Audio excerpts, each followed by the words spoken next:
Kina? I'm Prasanta Goyal. I'm from Chirang district of Assam. Then other your personal, your name, your profession, what you are doing, your degree, your hobby.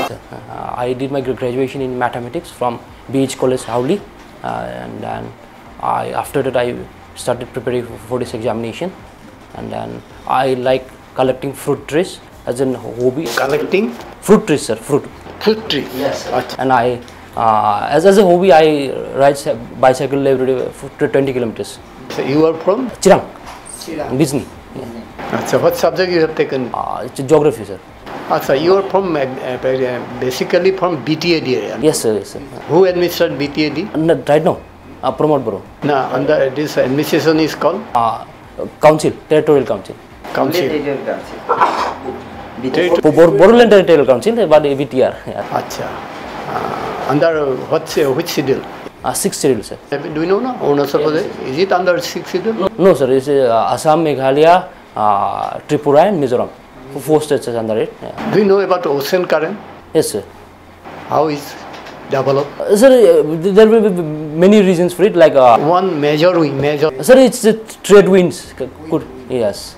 President sometimes declare emergency. Under what conditions? There are 3 kinds of emergency. There is national emergency. There is financial emergency. Under Article 352, there is national emergency. Article 52. Then there is like President's rule under Article 356, and there is Article 360 under which financial emergency can be imposed. And then national emergency is when there is accident, there is threat like war, and then for when there is breakdown of law and order, then national emergency is imposed. It may be imposed for the whole country or for some specific parts. Acha, your hobby is cycling and collecting fruit trees. Do you know the scientific name of apple? No, sir. I'm a novice at collecting. I mean, I'm a starter. I don't have the technical knowledge. I do judge it for like there is extensive monoculture, like native banana species. Like there are lots of banana species which we don't find in the market. It's heavily monocultured. Like there is only one variety you find: Cavendish and Malvogue. What about the market? They are not marketed like others, like beam coal. They are not marketed, and I think if we don't save those trees, they might get lost in like because they are not financially viable. Okay, you belong to Chirang district. Okay, so can you just tell us some good things about Chirang district? Tourism places like Ulta Pani Reserve, and there is Manas National Park, and there is BRPL. Okay, Goyari, do you support reservation system? Sir, it's quite controversial, but for those who come from underprivileged background, I think it's quite deserving for them. But after 2 generations, I think it should be limited. Like those who have availed the benefits, like for them, it should be kept. Like if my parents are working, they have taken the benefits of reservation. For them, it should be limited. They shouldn't get the reservation. So what is your argument? He is asking. Are you taking? I think, sir, it should be kept like for 2 generations. Like if you are taking advantage of it. No, sir. What is your opinion? No, I think, sir, it should be kept after 2 generations. You shouldn't. If you have availed the benefit of it, you should. My child shouldn't get the benefit of it. Can you tell us 3 northern small rivers of Brahmaputra? Yeah, it would be like in my area there is Manas, and there is and then I River, and there is Champavati, and then there is I don't know, Sankos is there. Do you have any idea I River originates from where and where it falls? I River originates from Bhutan, and it merges with Brahmaputra. How many tiger reserves are in Assam? There is Manas National Park, and there is Kaziranga, and there is Namere National Park. Acha, what is the differences between wildlife sanctuary and national park? So in wildlife sanctuary, there is some human activities are like grazing. You can go, but in national park and core area, you can't do grazing. Human activities are not allowed. Yes. You studied geography, na? Okay.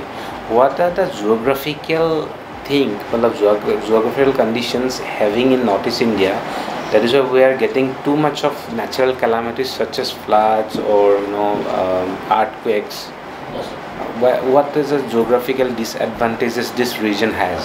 So, sir, the hills that is the Himalayas are relatively new in origin. It's of the tertiary origin, so they are still being formed. So they're quite fragile and like they're made up of loose sediments. So when there is heavy rainfall, landslides occur, and then there is like the Indian plate is subducting below the Eurasian plate, and that too is causing earthquake, and our region is under seismic 5 earthquake zone. Acha, and in that condition, so we have a lot of historical monuments over here, isn't it? You know, we have so many historical important places. So, but we tend to get natural calamities every years. Okay. So, what would be your suggestions that government should take, or you can also suggest some way to preserve those artifacts, those archaeological sites? Sir, some important monuments are under Archaeological Survey of India, and then they do the regular restoration work of those, and I think the like the ancient home architecture like Rongar, they were built in such a way to withstand medium to a heavy earthquake. So by that way, by default have some kind of protection. Pranali, do you have any idea about the population education? Yes, sir.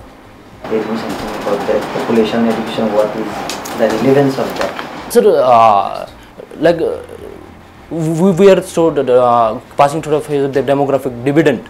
So in that context, population studies will become important, and how we effectively manage our population. Further also, study of population is very important, like sex ratio, and then if there is skewed sex ratio, there will be lots of problem, like in places like Haryana, where there is skewed sex ratio, like they like for boys there are not enough girls, so there will be a lot of problems. So for balancing the population studies are important, and for managing it as well. Have you heard of Arunodaya scheme? Yes, sir. What is about that? Sir, it's like a direct benefit transfer for where the woman of the household, the money is credited into her account. It helps her by the daily needs, as well as take care of her of the household needs, and then the medical needs. Have you heard of this one, delimitation of constitution at present? Do you have any idea? Do you support that? So delimitation is a regular exercise. It's carried out after each and every census. Each and every census? No, right now it's it would be taking place after 2026, like the next census 2031. It would be carried out after that. But right now it's kept. Like constituencies are, they won't increase, but the boundaries may be redrawn. Like it's being like in Assam, the boundaries would be redrawn, but not the actual numbers of constituencies. Like if Assam has 126, it would remain 126. And that it's being carried out in Jammu and Kashmir. Oh, interview finished.